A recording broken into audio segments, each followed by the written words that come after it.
E aí, pessoal, bem-vindos a mais um No Clima do Esporte. E o assunto de hoje é nevoeiro. Agora você deve estar se perguntando o que tem a ver a formação de nevoeiro com os jogos da Copa do Mundo aqui no Brasil. Fique ligado, pois você vai ver que eles estão diretamente associados.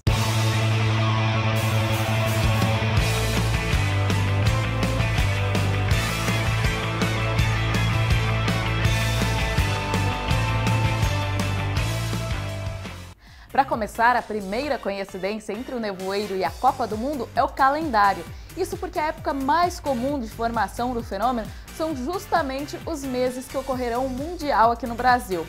Tá, mas você ainda não entendeu onde o nevoeiro vai aparecer durante a Copa do Mundo? Realmente, a influência dele não será dentro de campo, mas esse fenômeno vai atrapalhar e muito o deslocamento das seleções de uma sede para outra. E antes de mais nada, vamos entender um pouquinho como se forma o nevoeiro. Quem vai explicar tudinho pra gente é o meteorologista Celso Oliveira.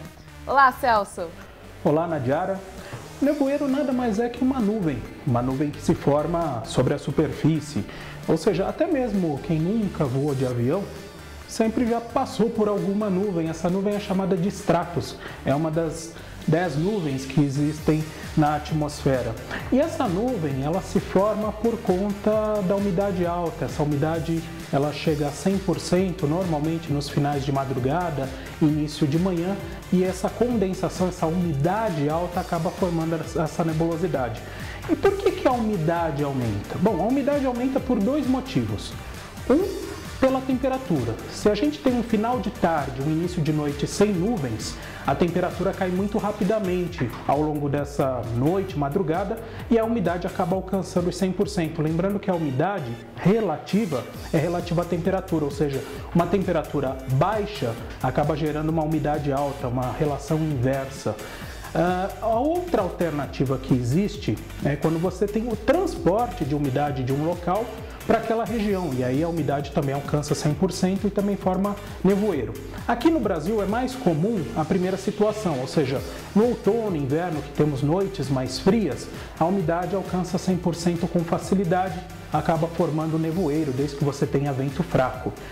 Em outros casos, por exemplo, Porto Alegre, podemos também ter o nevoeiro associado à diminuição da temperatura, mas lá, por causa, por exemplo, do Guaíba, muitas vezes há um transporte da umidade do Guaíba para cima da cidade e aí o nevoeiro também acaba se formando, Nadiara. Obrigada, Celso.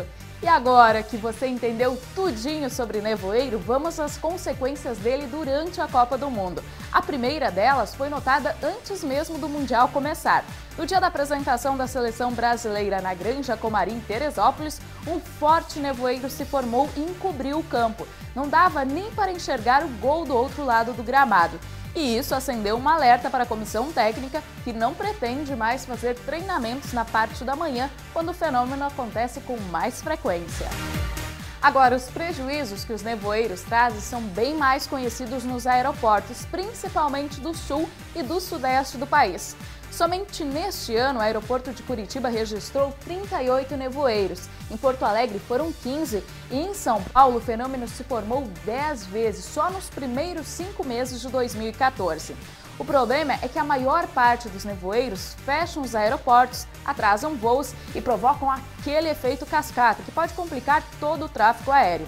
Além do vai e vem de turistas, as seleções terão que se deslocar várias vezes, já que a Copa do Mundo aqui no Brasil tem 12 cidades sedes.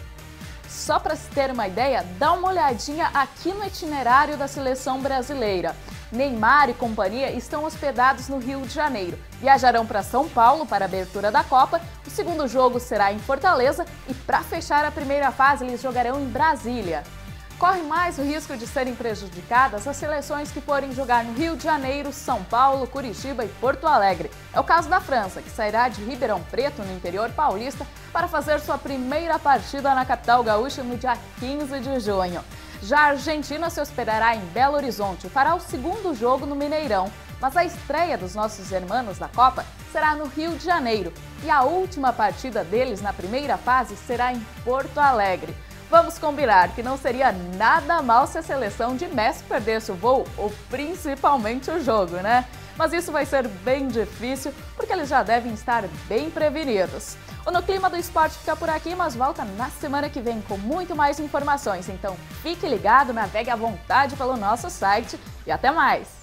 Você está preparado para a Copa do Mundo? Faltam menos de 10 dias para o início do Mundial aqui no Brasil. Nos próximos dias, as 32 seleções participantes estarão instaladas aqui no país. Mas será que elas vão se adaptar a tantas mudanças no nosso clima? Esse é o tema do No Clima do Esporte de hoje.